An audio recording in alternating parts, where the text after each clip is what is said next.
gentlemen, here nor there welcomes you on board. This is the 16:30 hours train from Heuston Station to Galway, serving Balliasloe, Woodlawn, Athenry and Galway.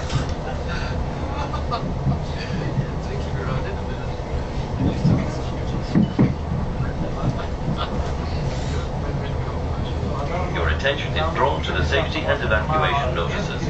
Please do not occupy pre-booked seats. Thank you for your attention and have a pleasant and comfortable journey. Please do not put your feet on seats.